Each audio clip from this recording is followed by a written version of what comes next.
So, hello, good evening, and welcome everyone to the live stream. Now, this is a discussion on the prospects and the challenges of aquaculture within the African sphere. Now, depending on where you are joining us from the live stream, if it's at Nigeria, this is 5 p.m. Nigeria time, and that for the Central African time, it's 6 p.m. over there, then 7 p.m. in East African time. So, or those watching us outside African nature, depending on your timing, it can be morning, afternoon, or in the evening. So, you're all welcome to live session. And with me today, we have someone that is, you should know her. She has done a lot around that area on Twitter, and a lot of work within the farm business. So I won't want to murder the name in pronouncing the name. So I'll give her room to do the introduction of herself and her name. So maybe I'll pick up from there. So you're welcome. Hi, thank you so much, Kenneth, for inviting me to this wonderful show. I think you're doing so amazing. Um, and my name is Kukuletsu Mashangu. It's not even hard, but hey, you can call me Kuku. Kuku is fine. Yeah. Okay. So before we start, I'll just give you for short Google, right? Yes, yeah. Call me Kuku, it's fine. Okay, I'll keep it for short Google so that I don't have to murder the name. Go. Someone I when I posted the flyer for the program, and someone was like, how do we pronounce the name? So that's Kuku is fine, guys. Yeah, it's Kukule too, but Kuku is also okay. I'm happy yeah. with So, Kuku. Yeah, can't butcher that. So so you're welcome on the live stream. I know most farmers they have such a busy or a tight schedule, so getting them to come on a space is not something that easy. So we thank you for having this time to be here. Now, every time it's always one duty or one task to do. Now, there's no weekend for farmers because at every point in time you're working. You don't take a day off because the fishes or yeah, the crops, they don't take day off. They work day and night. So you must always put an eye on them at every time. So it's not an yeah. easy task. And we appreciate your time and the effort to join us on the live stream today. So before we go further, we just want a brief introduction of who Google is, what is she into, and how far she has been in the whole farm in business. Okay. So my name is Kukuletu Shangu. I'm from South Africa. I was born in a small mining town called Emateni, Witbank. And farming for me really came at a point where I needed to do something with my life that I felt was meaningful. I was not happy. I was at home actually, sitting unemployed, fresh from varsity. I left varsity. So, farming for me was really, it came from a place of understanding who Kuku is, what does she want to do, what does she like, what is she, gravitating towards to, instead of Kuku who's been told to go to school, study this.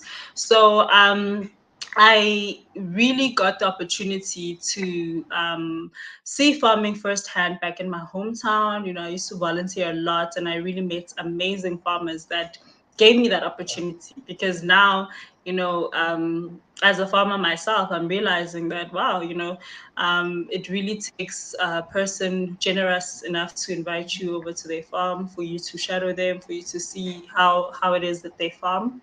Um, and from there, I've just been volunteering, hopping basically, from this place going to that farm, being used to do maybe admin work, because I was a woman. No one ever told me to go to the field. They probably thought I just wanted to be in the farming Yeah. industry, not necessarily be a farmer. But that was good. That was good exposure to record keeping, seeing how an operation works, what is important to be jotted down. Then I decided to do my own thing. I mean, I've traveled to different provinces, chasing free land because, land is not cheap. So communal Yeah. lands, just so I can do a trial and error and just get a feel of working with my hands and seeing what needs to be done. I've been all over until I recently started my farming business, and then I did spinach, and I rotated that with bush beans, and I also did baby marrows, parsley, and I had an opportunity to do tunnel farming at the farm that I was leasing. So we also did different types of spinach there, and that was my first real business. And yeah, it really taught me a lot. I lost a lot of money, but I gained so much in experience and Yeah. understanding markets. And then fast forward to now, I am actually employed in one of the biggest commercial aquaponics business in Southern Africa, where I am an aquaponics horticulturist. So I've moved all from my in-ground farming and I'm now into smart farming, and the journey for me is still continuing. So I think that's just a brief background to who I am as a person and what I've done. I've started farm spaces, hashtag farm spaces Africa on Twitter, where we get to have conversations about farming, because I've noticed that one of the challenges to farming is information access. If we can just get together as farmers and speak about topics just for an hour so that we can expose new entry farmers to what it's really like. I think it really has been beneficial for me and for others as well. So yeah, I hope I've covered everything. That's me basically. Yeah, that's a good one if you've done well. Now, we'll still speak more on the challenges because that's part of the topic for this evening. Mm,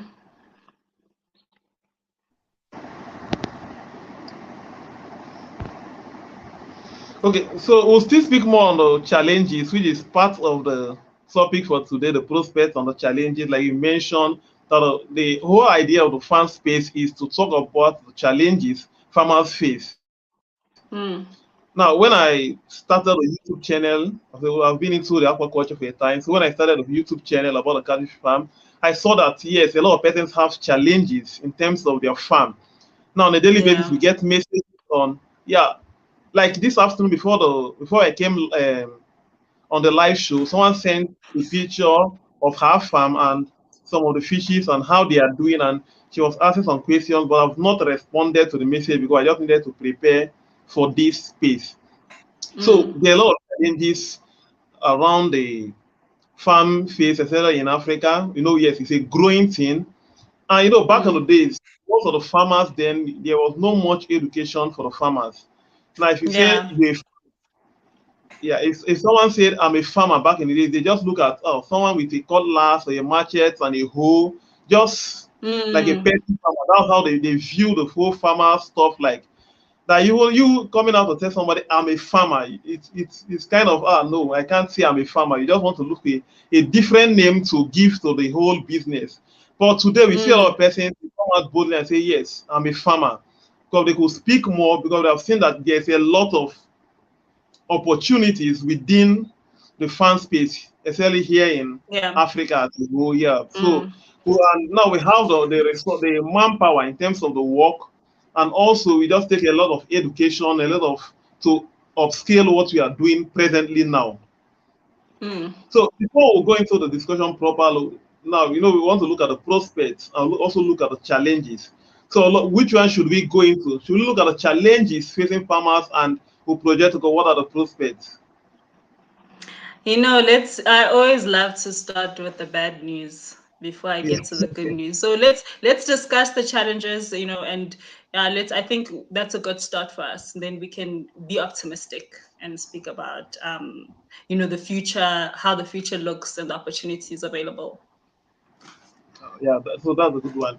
No, sometime Yeah. last year, that was within the December period last year, I hosted a space, a YouTube channel like this, and we had different persons from also different African region. We have someone from Mm, Zambia, another person from Ghana. So we talked about the challenges facing different countries and how it's relative to them. Now, over the few weeks, Okay. I've spoken to someone in Liberia, and the other person is in Congo, DRC Congo. Now, and Oh, these are the nice. challenges they made mention of. Now, in Liberia, you can't import live animal to the country because of the outbreak of the Ebola last Mm, time. So there's a huge restriction on imports of, let's say, even live fishes. You can't get it. So mm, the cost or the license you go through and the challenges is very difficult for them over there. yeah. Mm, Yeah, so it's very difficult for them over there in Liberia. So this is a huge challenge. And you're saying now they want to go into the catfish farming, but they don't have the seed to train it. They don't have the broodstock there to train it. So that's also a mm-hmm, challenge. And also the same thing mm, in DRC Congo also. So, and in Nigeria here, we still have a lot of challenges facing the aquaculture business and mm. other areas of farming as a whole.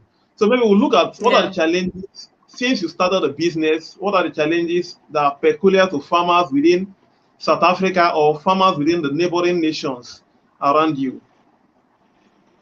Okay, so since I started working for the company that I'm working for right now, it's a commercial aquaponics farm.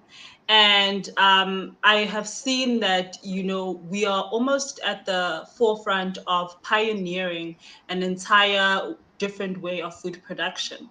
So it Yeah. comes with a lot of challenges like market access. It comes with a lot of challenges such as the licensing as well. Currently we need to Yeah. be selling our fish to people who are licensed as well. We Mm. can't be transporting fish because it's also, it's an animal. It needs to be registered. You need to have a license Yeah. for both trade. So you and the customer that's buying in bulk, especially, both need to have the license. So I know that that is a challenge for most of us because it's a whole process to obtain the license. Okay. So in terms of selling fish commercially, that is a stumbling block. And another challenge that I've seen here in South Africa that we have is exposing people to aquaponics. It's still a bit taboo for a lot of people, um, you know, because people are used to soil grown foods. People Yeah. associate food with the soil. So to kind of say that this has been grown in water, people have a lot of questions. People want to know how do you grow from seed to from farm to fork? How does that happen? Because what chemicals do you use? It all seems a bit artificial for a lot of people. So there's a lot of education that needs to take place, a lot of training. And also one of the challenges is that people are looking at smart farming, aquaponics, and they are saying to us, well, how do I get in? How do I start my own aquaponics system? How does that look like? And we are living in a country where electricity is a problem. We have load shedding, so people are saying, is this practical? Can we really start an aquaponics farm where we need electricity to run our system? We constantly have load shedding. So that means now we need to start looking at solar energy, but that's an additional cost. So Okay. people are looking at aquaponics as or something that's just the capex to start it is too expensive. They can't afford it. So those are some of the few challenges that I've noticed. And another one being that there's a lot of it's a high value system producing high value crops. So finding a market specifically for people who grow aquaponics, I think is a challenge. But I know that where we are, we really are trying to pioneer the way we package our lettuce. So Yeah. we are writing on our lettuce pillow packs that this is aquaponics, guys. It's pesticide free. We don't use harsh chemicals. And I know that that's something that we are currently working on, and it's really going to be groundbreaking for farmers who are doing aquaponics to get value for their products. So it's all these challenges, but they do come with a lot of opportunities, and it's very exciting. But I can go on about, the whole system challenges, but those are the challenges just on the surface as to how do you Yeah. start aquaponics? What is aquaponics? I've noticed that those are one of the really pressing challenges that we currently have. Okay, thank you very much. Now, when starting a new thing in nation and marketing is always a challenge. Breaking into the market and all those Yeah. customer satisfaction also is a huge challenge because persons there's a way they feel things should be done, and if there is a shift in that, and they have this they doubt for the initial Mm, stage, will it work? What are the likelihood of there is no maybe chemicals are being used, won't it have an effect after effect on humans during consumption? So there's a mm, lot of education, re-education that should be done in that regard. Now, over here in Nigeria, yes, we say the aquaponics has been coming up, but not that as, will I say, it's still on its infant stage, so it has not really gone that great. Now, we have the population here, we have over 200 million persons here, and now the consumption or the things, maybe the foods we consume here are not, we don't produce enough for to serve the service the populace we have here in mm. Nigeria. So there's really a shortfall in terms of what we produce and the demand. So definitely Yeah. there's a market in Nigeria to sell. If, let's say, for example, those doing the aquaculture business, like the catfish farming, tilapia farming, now there's a ready market for any number of maybe fishes that you are doing. Now, I've seen Mm. farmers that have more than 100,000, 200,000 farms, and they sell on daily basis. As in, there's a market that comes to buy from you. So Wow. we need a ready market. So what the Mm. challenge now is not the market being ready, is most times how to get the foodstuffs to the market. Now we'll talk about the Okay. logistics involved. Yeah. Yeah, the logistics involved. Now sending, let's for instance, if you want to maybe get fishes from one part of the nation to the other, the huge challenge of sending those fishes. I've seen people that send maybe the fingerlings after they've done the hatching, they want to send it from maybe the southern part to the northern part of the nation, or from the eastern part to the western part of the nation. And because of the road network we have here, and we don't Mm. really have sufficient enough transportation system or logistics company that manage these stuff, that's okay, they are in charge of maybe Yeah. transporting this animal product from one region to the other. There has not been an effective company that does that. So that's also a huge challenge here for us, because we might see one side Mm. of the country having these materials in surplus, and the other side are not having it, but there is no way of transporting it from one side to the other. The road network, the logistics company, that is a challenge. Now, the next Wow. stuff we have is the preservation, how to preserve this good. Now, there is Mm. time we have the time of scarcity, and maybe time we have the time of surplus. Now, if you know Mm. about the onions, in the northern part of Nigeria, the onion production, there will be a time whereby a bag of it will be selling for as low as 3,000 per bag as of then. Mm. But apparently now, there will be a time you'll be selling for almost as 27,000 in the next region. But there's no way to preserve it from when you have it in surplus and when you Mm. don't have it during the Yeah. time of scarcity. So that is also a huge challenge in terms of food preservation. Now, I know Yeah. so many startups have been working in that line. Okay, how do we preserve this food? Now, I have the food NG. They are working on different concepts on how to preserve food so that it can stay Mm. from during the time we have it in surplus, you buy, you stock with good preservative Yeah. method. Then during the time of scarcity, we still have it available. Not having it in Yeah. surplus in one period, and the next period we are not having Yeah. it at all, and it's scarce. So I know that is a challenge that will be also similar to you over there in South Africa in terms of preservation. Yeah, in terms of preservation, well, I'm going to be speaking on the fish. I mean, You do know that, when it comes to fish, harvesting, you have a lot of fish in your system.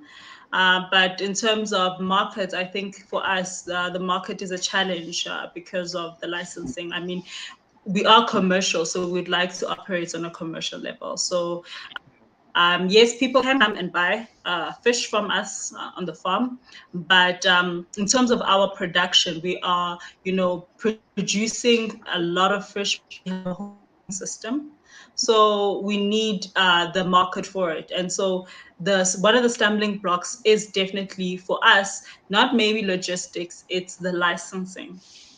Yeah. But currently we are breaking new grounds in terms of selling it to retail, but not at the volumes that we should be. So preservation for us could be storing it, in our fridge systems for future customers, but it's not really sustainable. Yeah. So for us, I think our challenge is getting our fish from farm to retail and having that consistency, because the market, we do tilapia. So the market is there. The market is actually waiting for us. But in terms of the policies around that, it's still a challenge here in South Africa. But yeah, I think the more we expose people to aquaponic grown foods, aquaponic grown fish, and change a lot of mindsets, the better. So Yeah. yeah, it's exciting. It's a challenge that I see, but I definitely see a lot of opportunities within that. Maybe even setting up our own farm shop where Yeah. people passing by can even come and buy fresh fish, where we can distribute to our neighbors on a consistent level, because we are situated in the heart of tourism. So there's a lot of opportunities for tilapia in South Africa to be sold and enjoyed. It's also, a very healthy fish. So it is in demand in terms of the market trends, people wanting to eat more healthy, people wanting our food grown sustainably. So those are our challenges, but also that's one of our opportunities. Yeah. Like you said rightly, the challenges could be turned to an opportunity. Yeah. If Yeah. okay, yeah, during the pandemic period, yeah, there was a company in the Abuja area in Nigeria. She started this food bank. She called it Mm-hmm. it's like a bank, but it's with a truck. Nice. I've seen So something what they like do, that. they get the products from the Yeah. farm. They do eggs, Yeah. fishes. Yeah, Ella Food Bank. So they get, yeah. So but though it's not like they stopped the business for now because some issues, Mm-hmm. issues they face. But they are trying to remodel to come up again. So what they do, they take it from the farm now to the customers. They go around Yeah. within the city and people can now buy from the food bank. So it's also an Mm. opportunity for people to do it.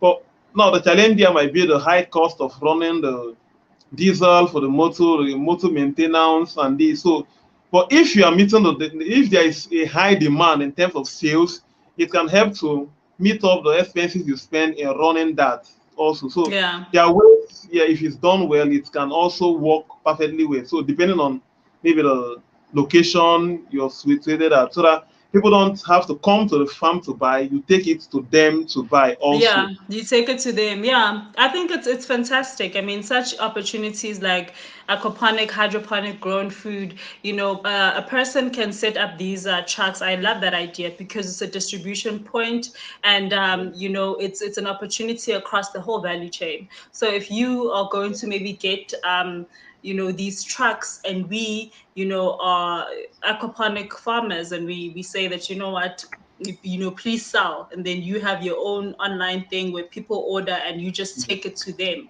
I think that is a wonderful opportunity that mitigates logistics, that mitigates farm to fork, and consumers can get the best very quickly. I mean, retailers doing it, so why aren't farmers doing it? Yeah. I think it's a fantastic opportunity. Yeah.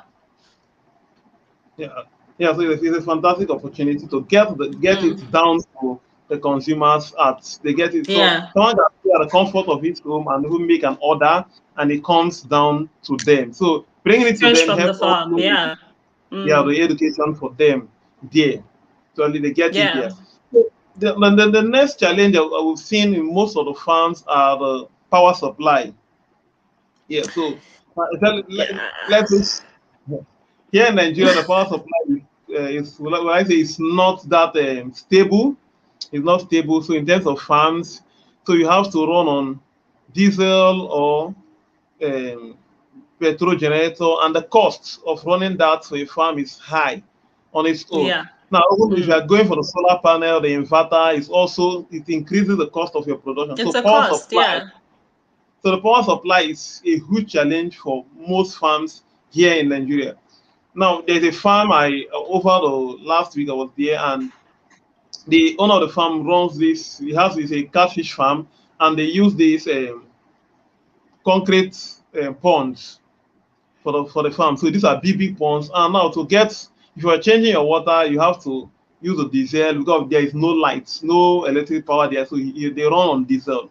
So changing the Mm. diesel on the time you change it, the cost you spend on changing the diesel is much. So if he has to now get a land close to the riverside to do this earthen pond, which will be easy for him Yeah. to, yeah, get the Mm. water from the stream. So it'll be easier now for him. So the cost of running the farm in the other sites, running the diesel is high. So power supply is an issue. Most of the farmers, it's a huge challenge for most of the farms, especially here in Africa, because the costs alone on trying the alternative to solve the power supply issue is also on the very high side. So, Absolutely, Kenneth. And I think it's really an African problem when it comes to power supply. yeah, Here in South Africa, I mentioned that, first of all, there is an increase in our fuel. Prices are increasing every single month lately, ever since, the whole war in, Ukraine and Russia. We are yeah, experiencing like fuel hikes like you won't believe. So to be a successful commercial aquaponics or smart farm facility where you are relying on power, yeah, you have to look at being off grid. So you have yeah, to get investments to put in your solar energy, and you need to get generators, because if you're going to be dealing with fish on a commercial scale, fish need constant water supply. yeah, Fish need your drum filters to be working. Fish need so much power generated from the fish. So if ESCOM decides to have some load shedding schedule, we need to be reliant on our generators, and the cost of diesel is just too much. So sometimes I think a lot of times Africans can look at smart farming, aquaculture, aquaponics, hydroponics as an alternative great way for food production, but they're going to be like, at what cost, at what expense? I'm constantly spending and spending and spending to just run the system, and what am I getting back from it? So yeah, that's why I feel that it's such an opportunity, because we are at a time where food is now being looked at as a means of sustainability. So, yeah, we can be at a point where we are growing food differently, and we need to be a niche market on our own. I believe that you can't necessarily be maybe planting lettuce um, in an aquaponics system, and then your market is the same as someone who's planting in ground. The cost of running a smart farm is just too high. yeah, So I think our product needs to be sold as such. We are biological. We don't use any red label chemicals, and yeah, we farm sustainably. We recycle our water. So there needs to be some sort of change in our produce. We can't be competing with the guys that are growing in ground, because there's electricity costs. There's so there's just so many costs associated with it, that you need to really reconsider the product that you are selling, and being like, this is different. It's not the same as people who are growing in the soil. That's the only way you can make profit, because electricity is one of your highest expense when you're running a Yeah. system like aquaponics. Yeah. Yeah. So, and now breaking into the market and coming with a higher price than what used to be is also a challenge.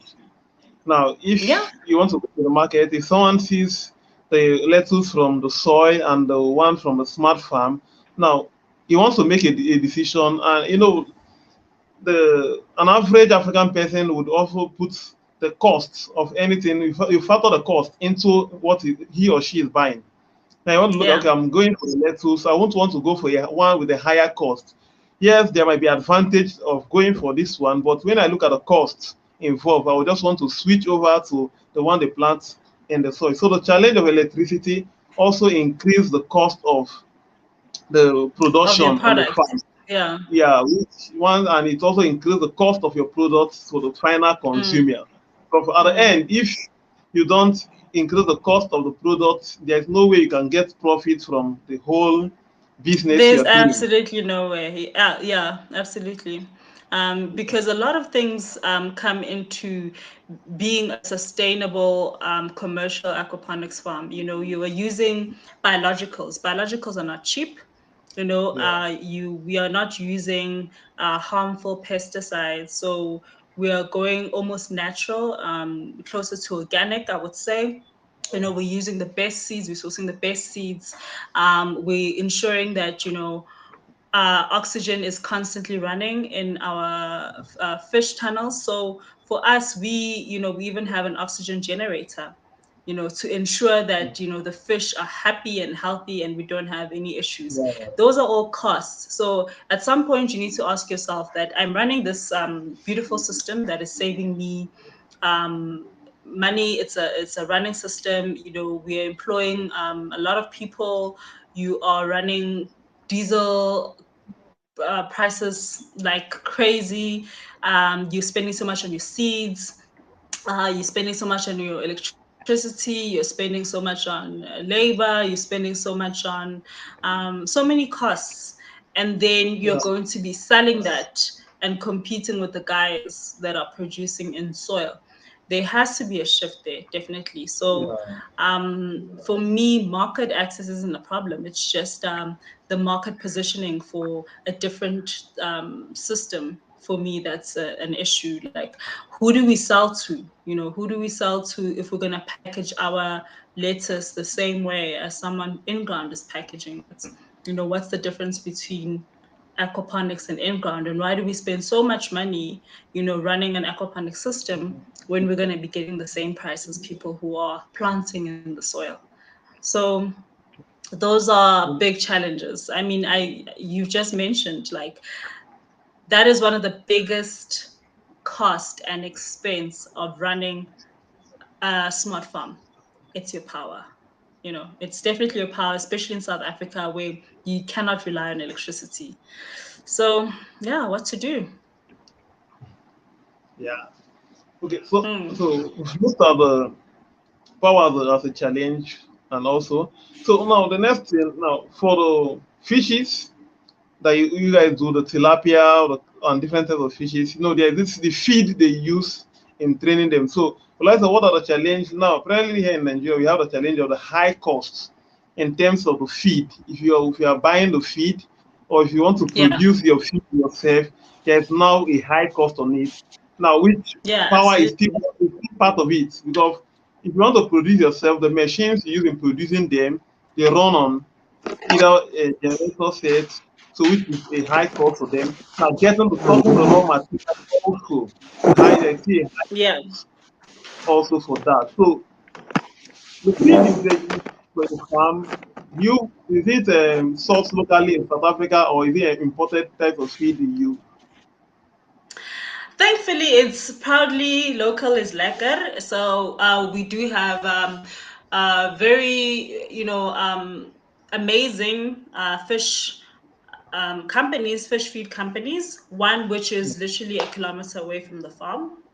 But because we are running also a breeding facility, so we source all our eggs. We don't buy any fingerlings outside, so we breed. We have our own breed stock. So the fish feed is also an expense, in a sense that you need to buy feed for your babies. You need to buy feed for your fingerlings, your fry. Then you need to be buying, the feed for your the big boys. So for me, feed is also definitely a cost, a huge cost, because if you're commercial, you're chasing numbers, and you're also chasing weights and sizes. So you want your fish to be at a certain weight at a certain time.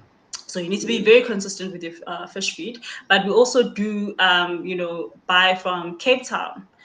So we have to also pay that cost, that transportation cost for the feed to come this side, because that's pretty far. That's all the way in a different province. That's like, a 2-hour plane ride. So so the different companies also are trialing out feed. Some companies are good in fry food. Some companies are good in crumble. Some companies are good in pellets, and for different types of fish that you have. If it's the babies, some companies are more good in producing that. They are the best. So it definitely does matter where you also buy your fish feed. It is an expense, but thankfully, we do have a lot of guys, South African guys, who are really pioneering that market. So over here too, we have different companies that produce aquaponics system. So over here we have different companies that also produce the fish food. We have the Olam's Farm and Olam's Farm. We have the different companies that do that in large scale, and also we have imported fish feeds also that we bring. But because of the high cost of running most of the machines they use for the production, where do the you guys cost import your feed? We have companies here, and we also import. We have different from the US, the Ziegler farms. We have the Copens from US, Copens also, the Ziegler, the Copens. We import those ones, and it's majorly for the fries. But for the bigger ones, we have companies that do that excellently well here in Nigeria.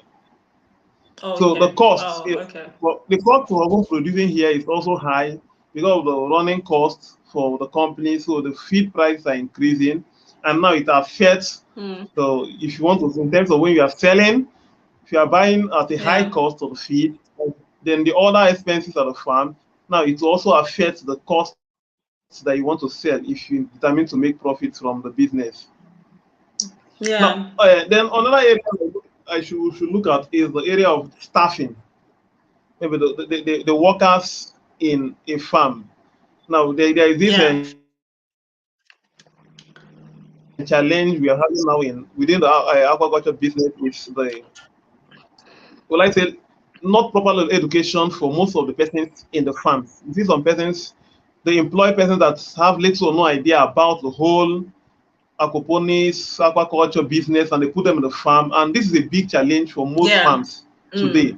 Absolutely, the quality of the staff they employ. Now you get a point whereby most times some farms will want to beat down on the cost of production. Now, and they want to, instead of you employing someone that has experience within this field, the cost of the salary of paying that person will be very high.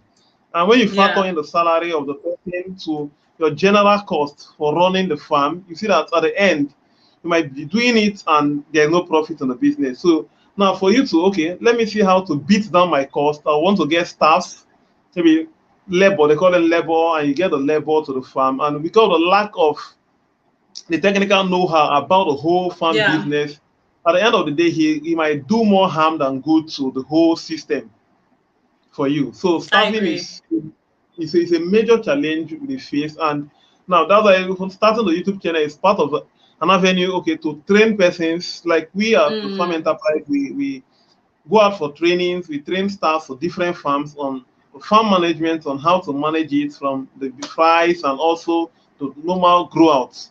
So that's a major challenge. So I want to know how far, in terms of staffing within the South African business area. So how will you say the staffing has been?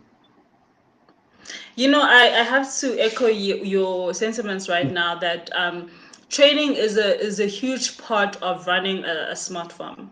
Yeah, It's a new way of producing food. Who knows about it? You know what I mean? So it's very important for us to. You can't chop and change your stuff like you yeah, probably would in a conventional farm. Once you start with your staff or your labor or your team, I like to call them your team, then yeah, it's all about training. Training has to happen, religiously. And because we are a global GAP certified farm, so we have our trainings that we do. We do our toolbox chats as well.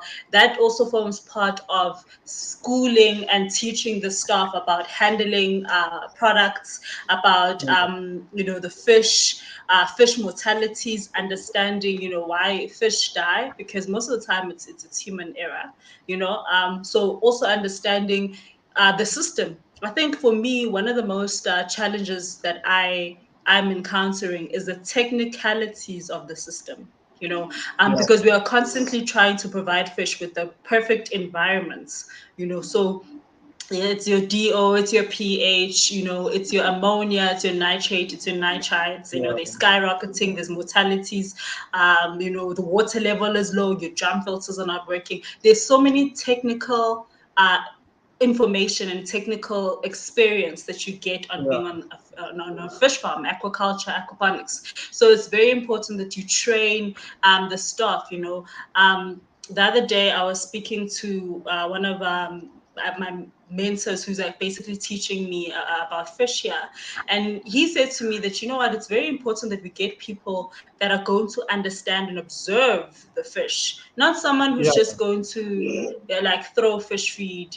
Just giving an example, like maybe you're just throwing fish feed, you're not observing your fish. Are they coming up for air? Are they lethargic? So all of these things needs a trained eye, and for you to be in a place where you are able to observe that, you need to be trained to do so. Otherwise, you go into, especially like for me, I come from a conventional background where we were growing our spinach. You can plant your seeds, you fertilize, you do your programs, and you kind of sit back and relax. You don't need to constantly maybe observe. You don't need to constantly be there. You really don't. But with fish farming, I've never experienced something where you actually have to check every 30 minutes, especially with your babies. Mortality is just a high all the time. So yeah, training is part of aquaculture, and I think that's how we're going to transform Africa. By if you want to be part of the smart farming family, you yourself need to be trained, and yeah, you also need to do a lot of training as well, because I think we are all learning. It's a new way of producing food. yeah, There's no book, so we are going to be the writers of the book. So yeah, training is important. yeah. You said something. You said observation. Now there is a friend of mine, the farm lady. She's also a YouTuber. She runs the catfish farming. Now there's one of her Mm-hmm. videos. Say observation is key in terms of the whole Yeah, farm business. Is a absolutely. key area. Yeah. Like you said, the person that trained you just made mention about, you don't just go and throw the feed. Now I was having a Yeah, conversation with someone over the week.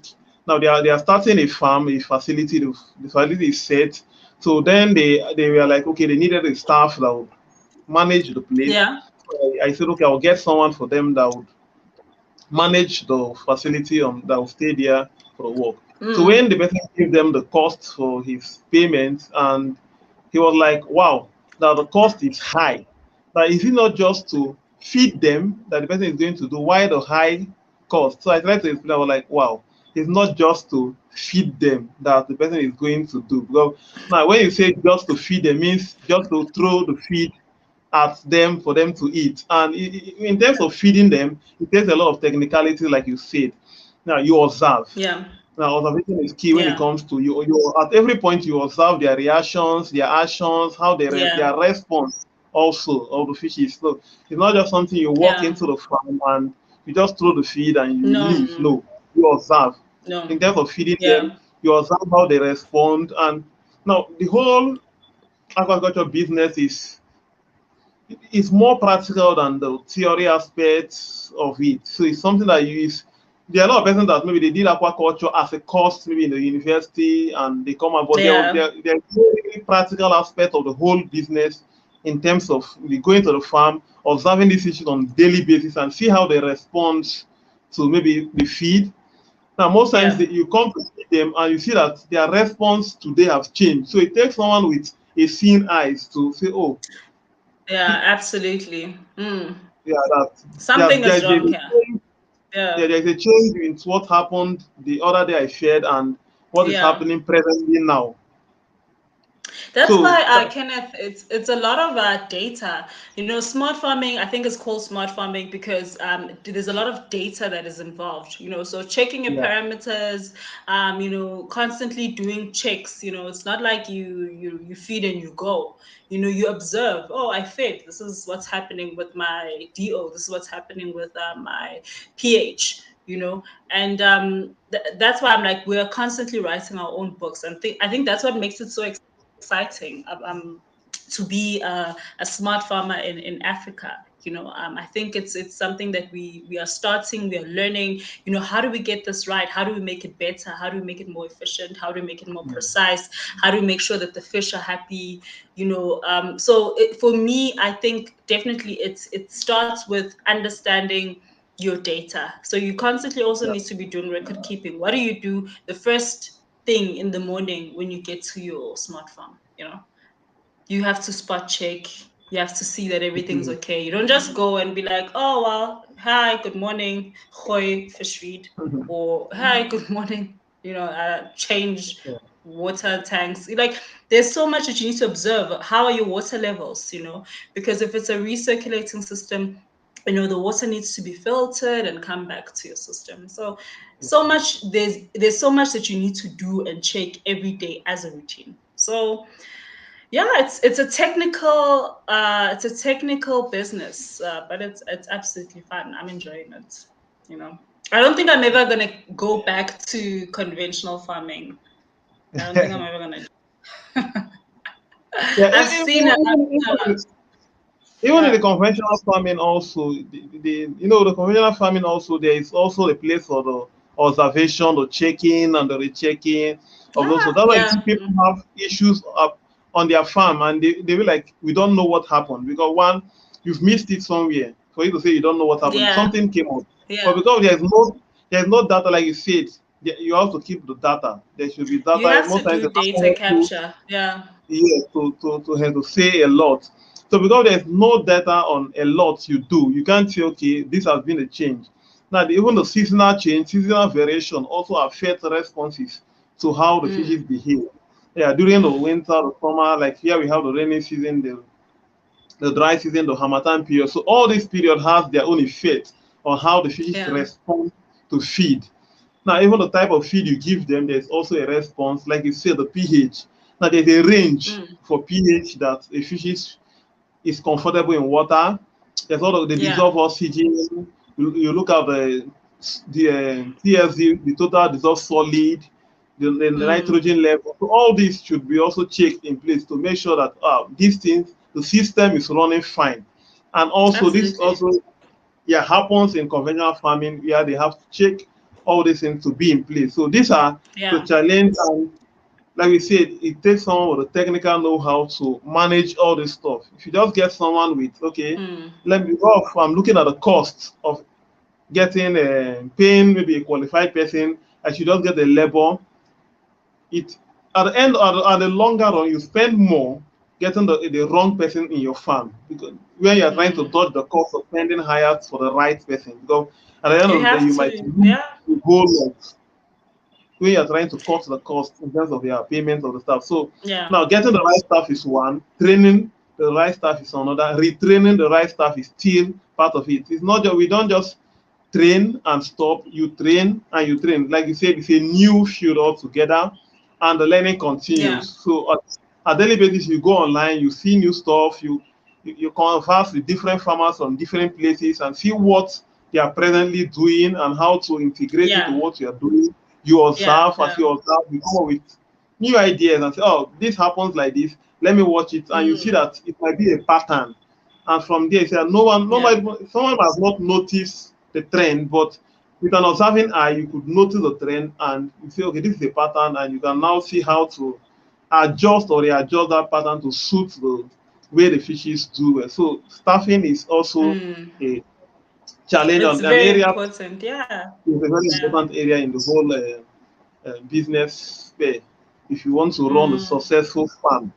Yeah. So if we look at the staffing, we look at the power generation cost, we look at the logistics involved for maybe transporting the whole fishes from maybe one session to maybe a different sessions. We look at the marketing aspect. And like I said, it's a brand new field and a lot is still going up and how to connect. So now we look at what are the prospects, we look at a lot of challenges. I don't know whether you have maybe some areas we've not talked about in terms of the challenges. Yeah, in terms of the challenges, I think we've pretty much covered the challenges. I think we've done. Yeah, I think we briefly mentioned the fact that it's expensive to start up your own commercial farm. The capex is definitely high. I think that forms part of the challenges that we spoke about. But I think that's also one of the biggest challenges that maybe it tends to be overlooked. A lot of people are like, "Oh, Google, you into smart farming now? Why smart farming? Can I be as a smart farmer, commercial smart farmer?" Um, and there's a lot of costs involved to just starting up, maybe setting up your tunnel, getting your pipings, your fittings right, getting a pond, getting the fish. There's a lot that needs to be considered, and it's not cheap. I think that's something that's also a reality that we need to speak about, that it's not cheap. Yeah, but once it's up and running, I think it's a system that pays you back very quickly, especially if you have the markets. It definitely does pay you back. So I think, yeah, we've covered pretty much all the challenges. I'm happy with all the challenges that we've covered. I think we've done quite a few. Yeah. Yeah. So for those watching, if you have maybe an area you want to questions, observation, you can do that on the comment section. Yeah. So there was a question here. Maybe I'll just take that right quick. He said, okay, right time. Say what's recommended? Starting your own hatchery before stocking, or just go for stocking? Okay, I'll say the person is asking about maybe you want to start like a farm. Should you start your own hatchery system, or should you just go and maybe buy from a farm that has its own hatchery system? You get a fingerlings and you start doing the grow out. Like most times, I advise the farmers now starting your own hatchery is not that cheap, or let's say there's a lot involved in terms of the technicalities, the training, the retraining. So it's a bit more technical running a hatchery than doing the grow out. So if you don't have the capacity to do it at the initial stage, it's better you go and get some other farmers and do the grow out for that initial stage. As time goes on, as you learn, you upgrade, then it's easier for you to now start the hatchery for yourself. So it's better for you to start maybe buying, then as time goes on, you can now comfortably run the hatchery system. So it takes a lot to run the hatchery system, especially here in Nigeria. Yeah. So now look at the prospects. Now, from most of the challenges, we've seen that there's a lot of opportunities now within the African sphere. And now, one of the things I've learned over the past years is the networking within different farmers from within the different African spheres. And we've seen that, okay, if we have, there might be a place, maybe like a place in a different country that is facing something similar, or maybe having it in abundance. Oh, sorry, come.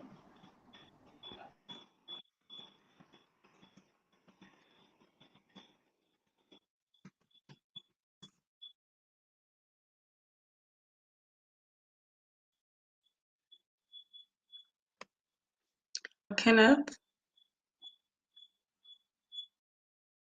sure. Did we lose Kenneth, or is it my network?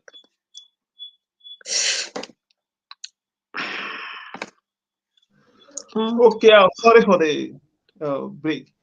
Yeah, so like I said, now the networking Oh, within you the farmer. Yeah. Okay, let me come. no, I think your screen went blank for a minute. Okay, you blank again.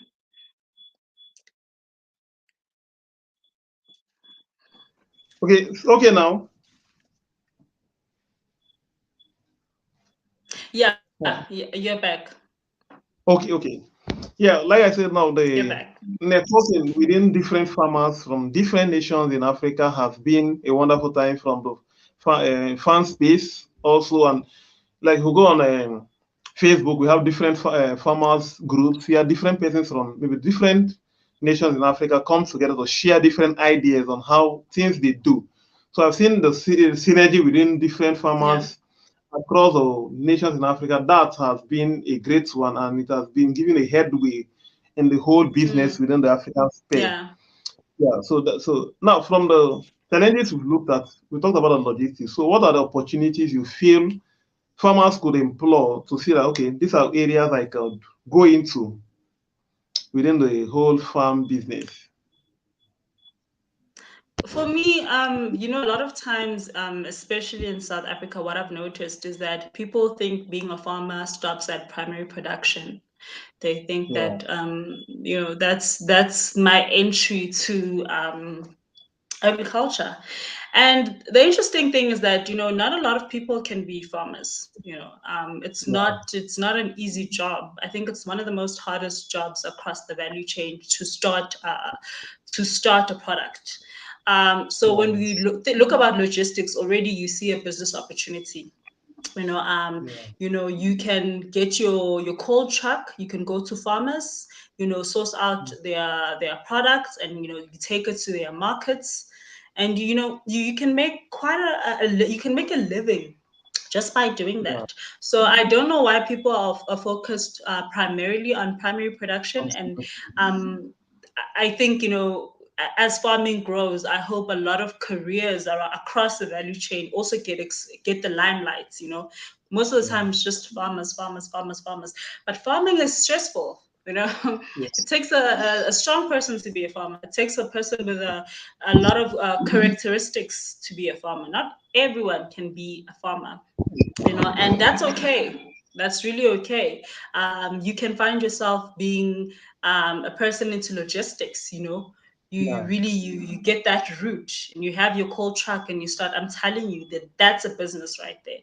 You can be a consultant. You can do a pack house. Yeah. There's so many ways that you can insert yourself within agriculture, and really get to experience being in the sector and making a lot of money. So within the logistics, I see a lot of opportunities. Currently farmers are battling, just to get who's going to. Yes, I have a hectare of land, or I have 2 tunnels, and I'm producing herbs. Who's gonna take my bulk and take it to the market for me? So Yeah. that is something that I feel like um, people should be looking at as a business opportunity. I think it's one of those gems that people are not thinking about, logistics. So that's what I think, Kenneth. I don't know about you. What do you think? Yeah. Now, in terms of the logistics, yes, is like I did a video recently about it's on the channel about the different value chain in, especially in aquaculture. Now we have Hmm. the grow out people that do the hatchery. They call them the breeders. They do the hatchery unit here in Nigeria. Now we have persons that do what we call the normal grow outs that they sell. We have persons that are also into the marketing. Now they come, they buy, they call them most time the middlemen. They come to buy from farmers and sell to either the retailers or also the consumers. Now Yeah. this is also a value chain also. So there we have a lot of value chain surrounded in the aquaculture business or also in farming generally. Now, but some persons Mm-hmm. they just want to be doing the grow out system or doing the production, which is tedious, it's more capital intensive doing that. But It's too much. yeah, but for you running the logistics area, the capital might not be that much for you starting off with. You don't have to wait, and you have little risks running it, and you make huge profit. You can be even making daily sales. Let's say you have chains of maybe Yeah. farm, hereby you go, okay, on a daily basis, you can go to farm A today to pick the product, you distribute, you go to farm B tomorrow. Now, for a farmer, it will take you 3 months, 4 months, 5 months to get your product ready.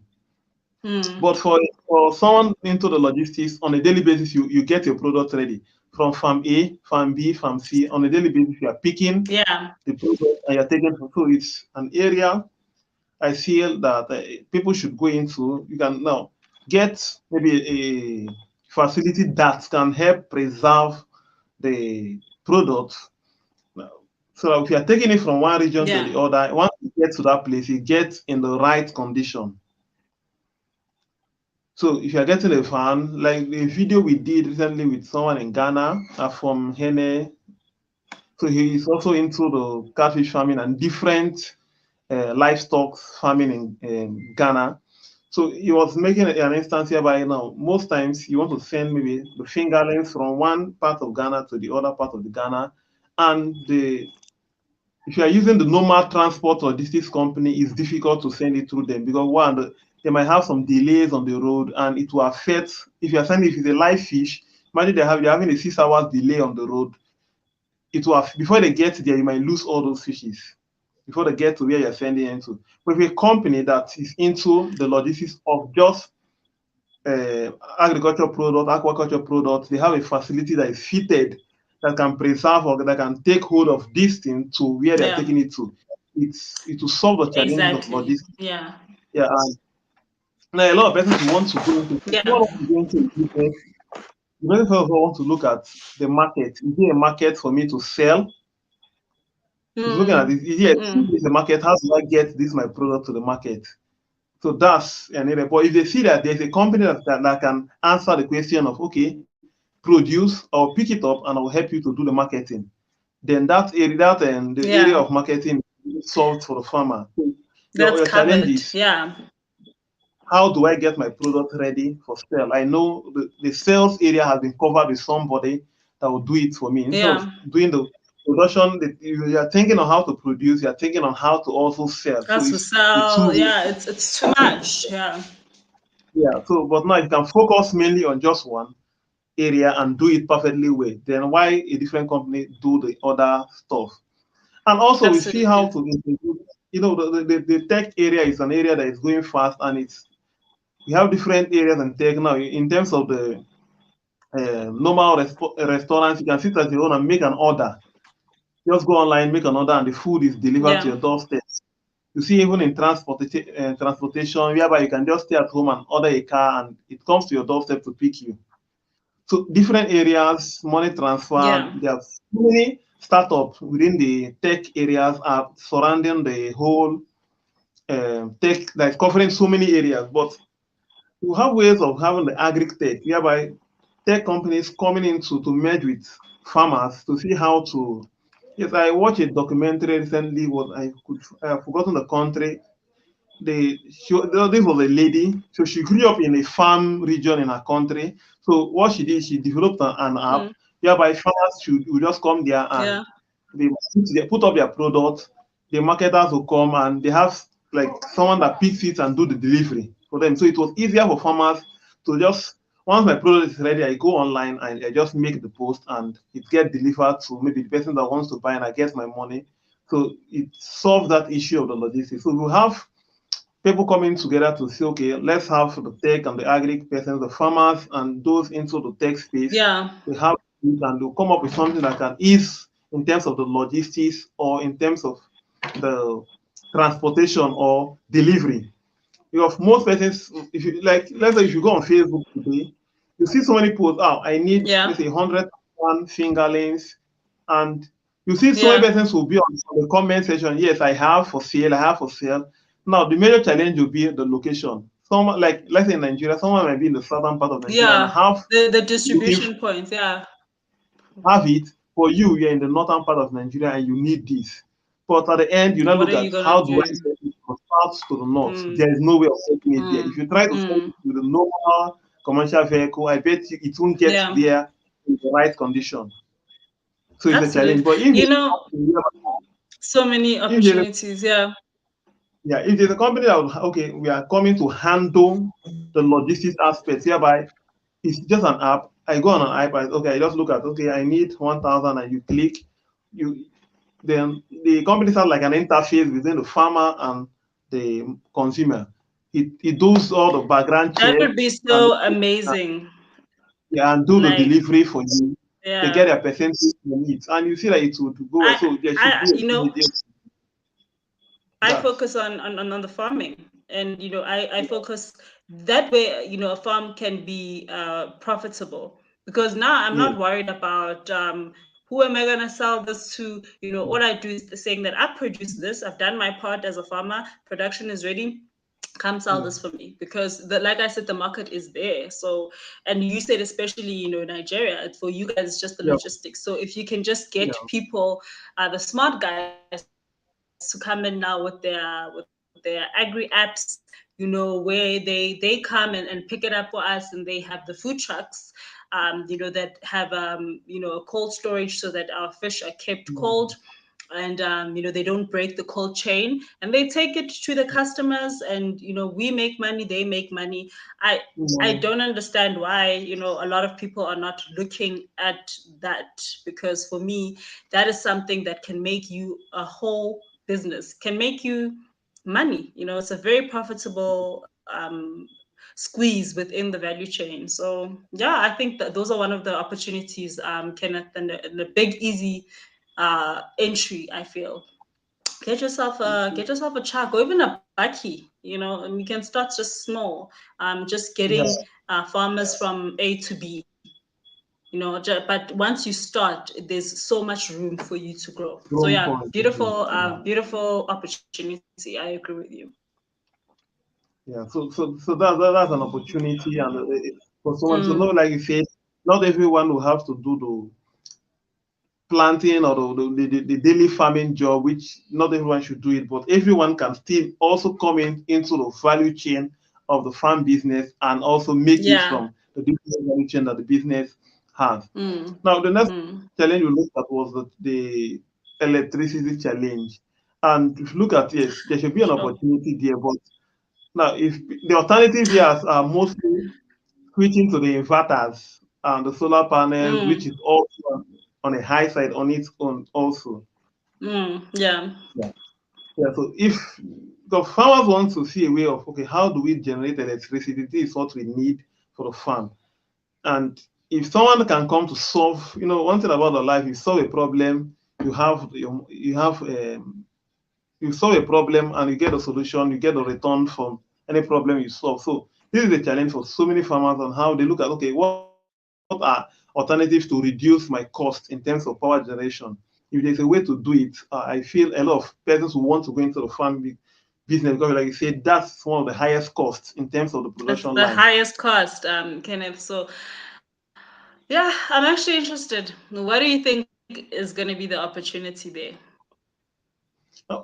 Now, in terms of the electricity, we've looked at, okay, the solar panels and but the cost alone on that is still on the high side. It's still high. So like it's like you are not winning. So what do you do? So that's still the cost. But I believe in terms of the power, if the it's now mostly on the area of the good government, if there is good governments and there's steady power supply, you see that a lot of persons will want to do it, because if you're paying your bills, let's say here, and if you pay the normal tariff for the electricity, it's way cheaper than running on diesel or other alternatives. Yeah. So yeah, it's cut across so many But do areas, you, do even you like. guys get load shedding in Nigeria? Like, do you guys get it as often as we do here in South Africa, or how does it work? Because here, I don't know how most businesses are surviving if you don't have a generator. It's almost like a standard. You cannot have a business in South Africa without a generator.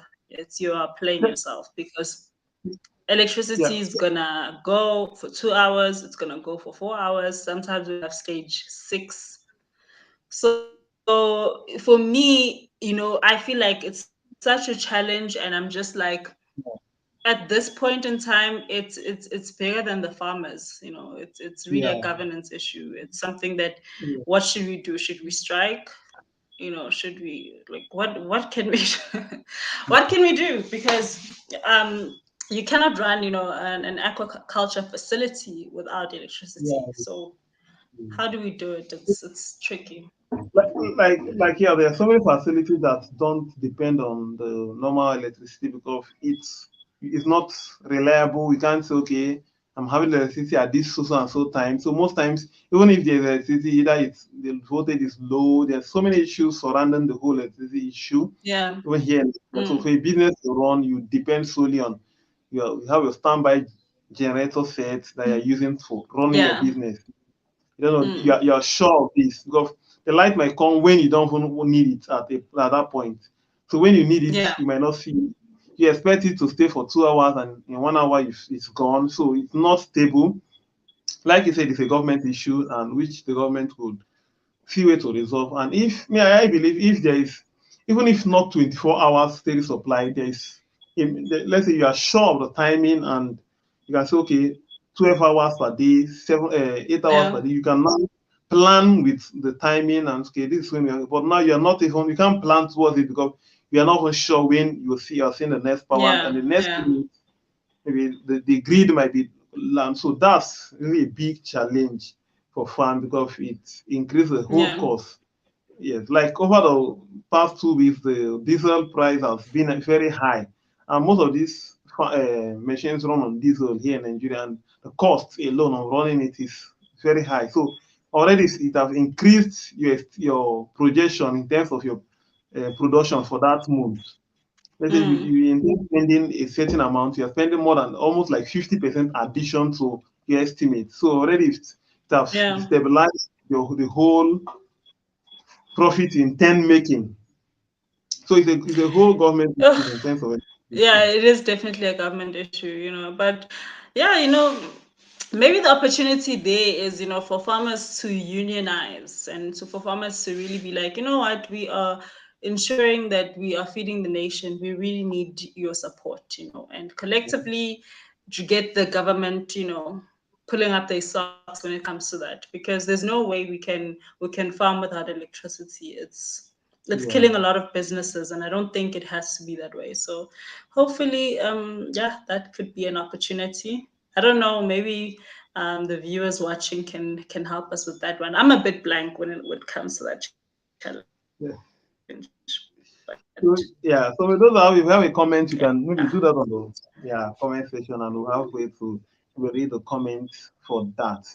Now we talked about the staffing area and talk about majorly about the training aspect. Yeah, so when it comes to do with the training, like we said, is a vital area in the whole business aspect. And like starting of the yeah. YouTube channel was usually because we've seen the gap. Now, before I started the YouTube channel, Mm, there was a lot of gap in terms of there's a lot of questions you see people regularly ask online. You go to Facebook, they ask these questions, you keep coming. So with the YouTube channel, it's something the video is being made, is posted online at your comfort. You can take time to watch, go through it, drop your questions, you get a response. mm. So it's easier to. I don't know whether I saw a post. Is it from To you that do talked it, yeah. about YouTube learning? It was something today. I saw it on Twitter. You made a post on Twitter What? about you learning on YouTube. I can't quote it exactly the way you said it. Oh, yes. Like now, I was like, oh my gosh, sometimes all I needed to do was just watch one video. On Because YouTube video. when you're learning, when you're learning theoretically, sometimes yeah, you hear it and you think, oh yeah, Yeah, I get that. But then, it takes Kenneth's video to just put it into perspective yeah, for me, to be like, oh, this is what it meant. So sometimes YouTube videos, there's power in YouTube. So shout out to you. Really what you're doing is really amazing, because it can be interactive, and you can answer the questions, and people can get a feel to it. It's also interactive. So I love that about your show, that you can really, get people speaking, asking on the comment section, and answering it, now, as opposed to you post maybe on Twitter, someone might not see it, or they're like, oh, I'm gonna get back to you, but then forgets. So such platforms are important. So shout out to you, Yeah, Catfish very good. Enterprise. Yeah. Yeah. Yeah, so the learning aspect of the whole, or the training aspect of the whole business is a huge area, and a lot of Yeah, persons could. important, So that's definitely. also an opportunity to go into maybe the training aspect. Once you gain a lot of experience within the field, you could start up with something, maybe regular trainings, regular shows like Perform Yeah, Space, all that you do on Twitter. It's still a platform where people come yeah, together to learn. And it serves as two ways, the learning aspect and also a networking aspect. Whereby you see, okay, farmers can now network absolutely. and see, okay, yeah, let's see how to not just sending this product within our region, we can now send it outside our region. And there are maybe Yeah, areas it's a lot of like, okay, exposure. Mm. yes, there's now a broader view on how things have been done within the different Yeah, countries. Yeah, like over the time I've spoken with people in Ghana, in Zimbabwe, Liberia, Congo, and so from the interaction, you know, that, oh, this might be an issue. There is an opportunity within this area. Like mm. I'm having a Mm. discussion with somebody in Congo, whereby he wants us to come down to Congo to set up a farm. Also in Liberia, also to set up a Nice. farm. So those Yeah. discussions are we are still having those discussions to say. So these are from Mm. different connections, like maybe the YouTube channel. We want to see what you have been doing, and they all like, this is something that we could do in our own maybe region, or they see how things have been done in Yeah. different countries, and it's okay. Let us do this, and you can see maybe how it's going to work. So it's also it Mm. sounds like it's a training tool and also a networking tools to see how we network. Like in the farming Yeah. business, you don't do like competition. It's more of collaborating. You're not coming to compete Yeah. with the No, fellow that's what farmer. it's about. And yeah. Yeah, collaborating with the fellow farmer to make, yeah, because it's the same purpose you're serving. So once you collaborate together, it makes the work easier and faster. Yeah. Yeah. So it That's yeah. true. So yeah. So more kudos to the fan space what we do, and since it's a weekly program at least, and every week people have time to really learn from what is Yeah. going on a daily basis. People have time to learn. So like the YouTube channel, it's not for Mm. maybe some time of the time. I intend doing it maybe from sometime this year to be a live Sunday program whereby we have different persons coming from maybe different areas. We have maybe like last time we did, we had Zimbabwe, Ghana, Zimbabwe, Ghana. So just have different persons that will come and talk on different. I love Uh, it. I love yeah, how we as Africans we're just coming together and we're just doing it. And I think what I really appreciate about farming is that it's one language. And Africa yeah, is going to be the breadbasket by 2050. So the more we get together as farmers and really support one another, I think we are definitely going to be the next uh, Bill Gates, I hope. But I love it, and kudos to you. I love that Africans are coming together and we are pushing, we are growing, we are helping, we're networking. yeah. I really am thankful that you invited me to this. So yeah. Yeah, also thanks for joining. The farmers have a lot of work to do. So we like we were saying for in terms of the whole staffing area. So we intend making it not something that would have all the time, maybe just different discussion as we go on. We learn on a daily basis. So if Yeah. you the place you stop learning is the place you stop. Let's say if you stop learning today, that's the much you know. But on a daily basis, you listen, you learn, you apply. Now Yeah. you unlearn some things you've learned before and you relearn new things. So that's how Yeah. it works. There are some things you've learned, you're like, no, I need to unlearn this and maybe try something new. Yeah, and then try something else. Yeah, yeah. Oh, Let's see it's how it nice. I enjoy it. Yeah. yeah. Let's see how it could work within our own space. So, Mm. so there's no we'll be having you more frequently on the channel on the show once we have a time frame on how to do it and maybe see way to have different persons that are no, the more you have people doing it practically, coming to speak on their experience, how they started, it gives people Yeah, encouragement to want to. And someone might say, to oh, get in. Yeah, yeah. yeah, To kind of someone get, might see your, first-hand experience. Yeah. No, I feel you. It's so important, Kenneth. yeah, When you hear it from like a catfish farmer themselves, when you hear it from the horse's mouth, it's more different than Google, hey. And yeah, I think it's definitely important, for farmers. Let's say you want to get into aquaponics, to really understand challenges, understand opportunities, understand how the operation looks like, from the farmers who are doing it themselves, so that you can also just get a feel of what it's really like. Like, sometimes, people give you a lot of textbook answers, a lot of yeah, just formalized answers, instead of really being honest and truthful about how the industry is. So I definitely appreciate farmers really taking their time out to speak on based on experiences, as opposed to just opinions.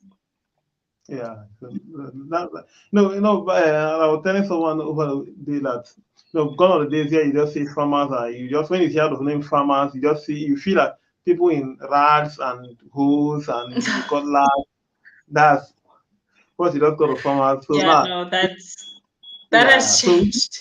we the farmers, we now wear suits and we have ties and Yeah, now, yeah, no, farming, they saying hashtag make farming cool. So yeah, yeah, no, farmers are such, highly integrated, complex intellects. Farmers are, wow, like, farmers really, I've seen this other farmer, she's actually one of my favorite farmers, and she's like always looking, and she's so smart.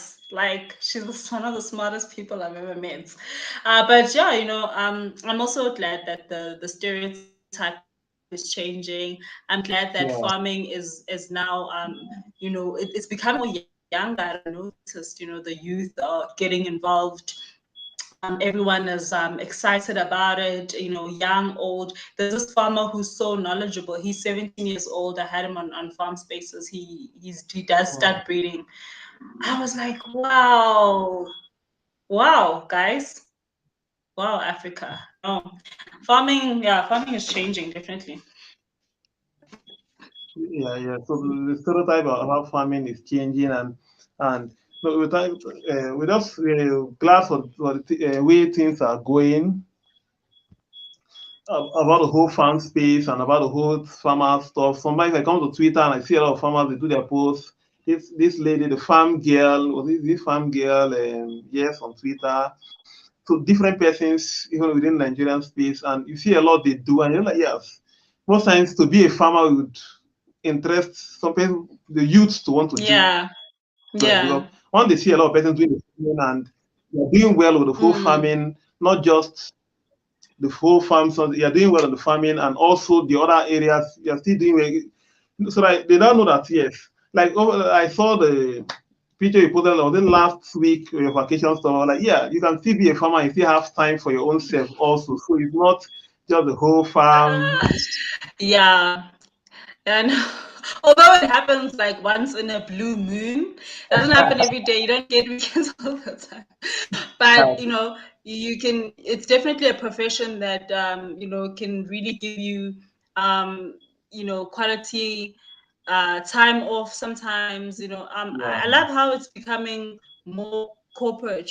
Farmers are yes, scientists. So farmers are applying their minds to be better and efficient, to have flexible time for themselves. It's no longer just like working the whole day and just kind of, you know, for lack of a better word, slaving away the whole day. You don't yeah, do that anymore. That's not what farming is about. That's not the yeah, look of farming. Farming is technical. Farming is food security, ensuring that we are feeding the nation, ensuring that we are able to do that as timely as possible, making sure that so it's really oh, I think I lost you. I don't know if I should continue speaking, but it's really it's really about applying your mind, So I'm glad that the youth are actually getting excited about that, because I think the industry is for them. It's for us, for us youngsters to really take up the space to really be creative and apply ourselves more into ensuring that our nation is fed, because it can become a career. I think that a lot of people don't really realize that farming can be your 9 to 5. Maybe not 9 to 5, like probably 6 to 6, but you guys get what I mean. I think I lost, or am I speaking alone? I think I lost Kenneth. Oh, he's back. I think he's back. Okay. The network. Okay. Can you hear me? Okay, you're back. I thought I was like Yeah. speaking alone. Yeah, you're back now. I can see you. Okay. Yeah. So like you already said, now the whole stuff about the farming has changed, and it's a good thing, because a lot of persons would want to go into the farming. And now, like, what I enjoy about the whole farming is we have youths now doing it, not the.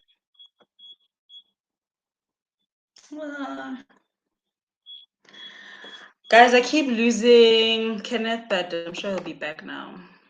Let me look at the comments. Good evening. Hi, Stanley from Adamawa State. Hi, Right Time, Ghanaian, watching from Italy. Wow, I've always wanted to visit Italy. Like, I think that's the most romantic place on earth. Davito. Hi, Davito. And who else is here? Abdullah.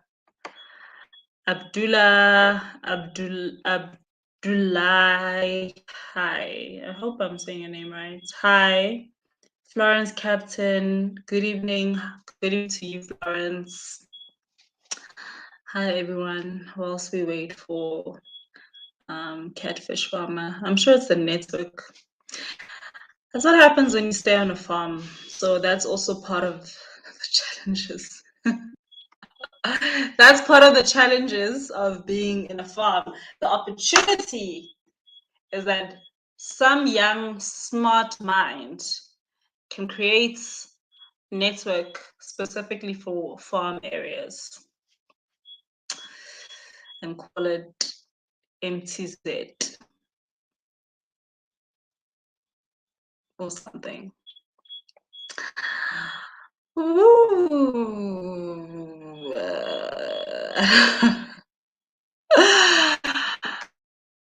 I don't know what to say. Let's just wait for Catfish Farmer to come on.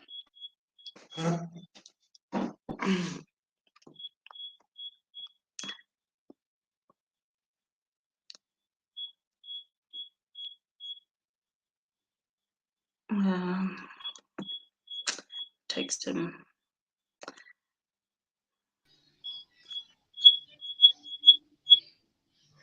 Okay, I'm back. Hi.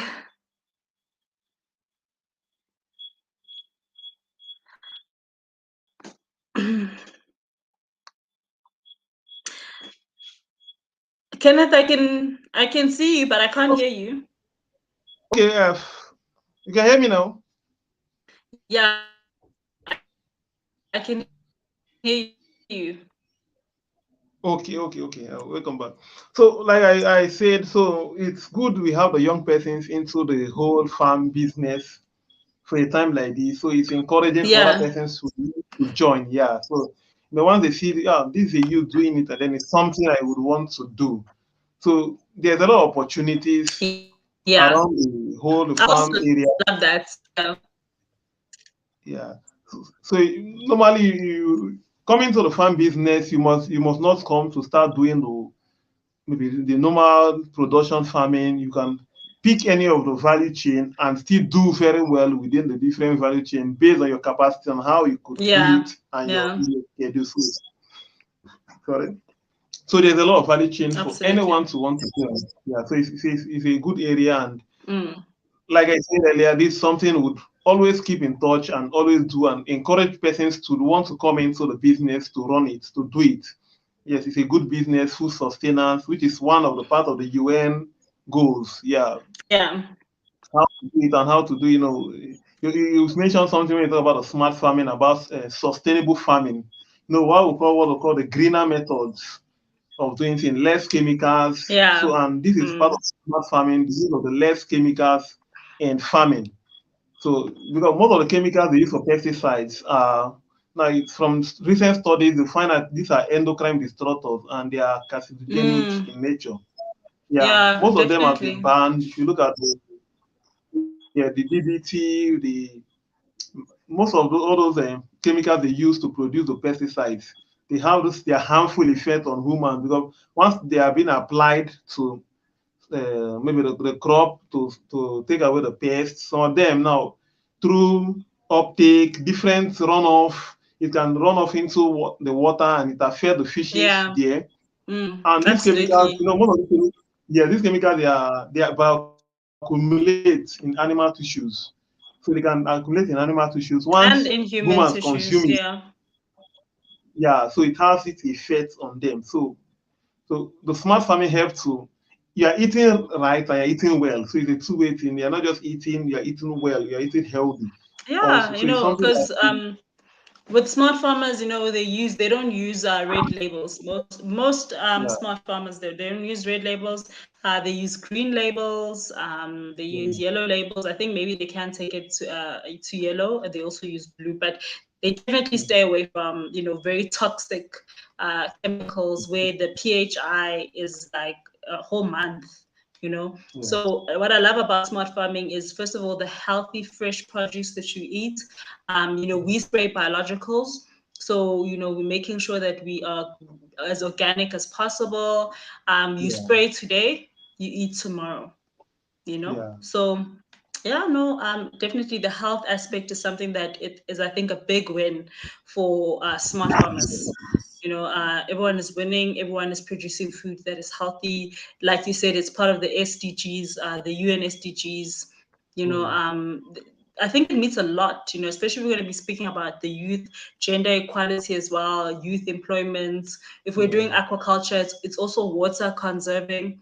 So yeah. smart farming definitely is in line with the UN SDGs. Most of them, I think, with aquaponics, it's like mm, 13 out of the, how many are they? 17. It's quite a lot. It So, ticks all of the boxes. Yeah. So, yeah, it's an exciting industry to be nice in. one. There's so many opportunities for the youth. Yeah. Yeah. So, exactly. So, I think that the youth should definitely be I, looking into it. I wanted, Yeah. yeah, one thing I love about the whole farming thing is not like you said, the gender equality. We have a lot of females doing it, a lot of, so it's not really a one-sided. So this is maybe stereotyped Yeah. to a particular gender. No, so it's something that everyone could come into and do it successfully. I have a lot of friends that Yeah. do it, like the farm lady. She has a YouTube channel also in catfish farming. The Prudy Farms also. She's into Yeah. feed production in Nigeria. So we have a whole lot of them doing excellently well here. The farm girl Yeah. also too, yeah, on Twitter. So a lot of persons doing it. The fisherwoman. So we have a lot that are into the whole business. So it's something that's encouraging for the youth doing it. So I want to say thank you for joining us. Yeah, Yeah, there's absolutely. And I, a I, lot I of areas love also we know and we follow see. fisherwomen. Mm. Yeah, fisherwoman. So there's a lot of Yeah. things we couldn't cover because of the limited of time. But like I said, it's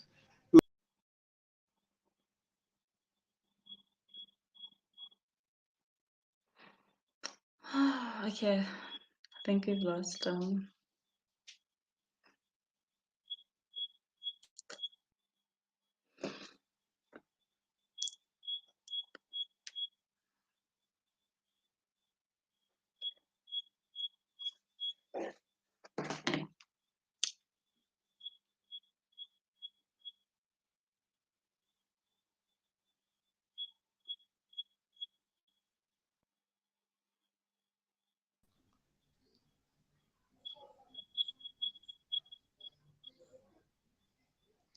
Okay, so I'm back.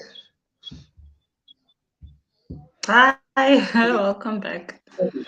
Yeah, the network is just okay. So, like I said, you're a regular guest on our show. So, with time, we'll still have you once again to we'll still talk more on different areas because this is something you can't just cover in maybe an hour, 30 minutes Yeah, or yeah. so.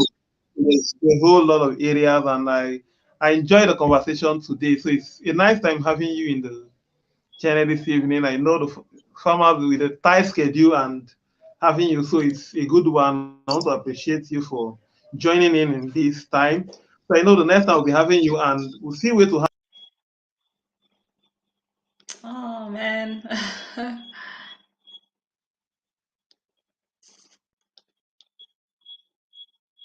Yeah, network is an issue. So, yeah, but more of this. I enjoyed the show. What a beautiful show. A beautiful ending to my Sunday afternoon. Mm, let me see the comments. Mm. So Oh, nice one having you. Yeah, Kenneth it's is a nice back. one. Yeah, it's a nice one having you in the studio. So thank you very much for joining, and yeah, Thank you. Thank you so, so much, Kenneth. I appreciate it. And definitely I will be joining your channel very often. So thanks for having me. I know network is a difficulty right now for you, but thank you so yeah, much. This is a beautiful platform. Okay. yeah. Well, thank you very much, and have a wonderful day and Thank a you. wonderful week ahead. So thank you You very much. too. You too. Definitely. Thank you so much. Bye. Bye.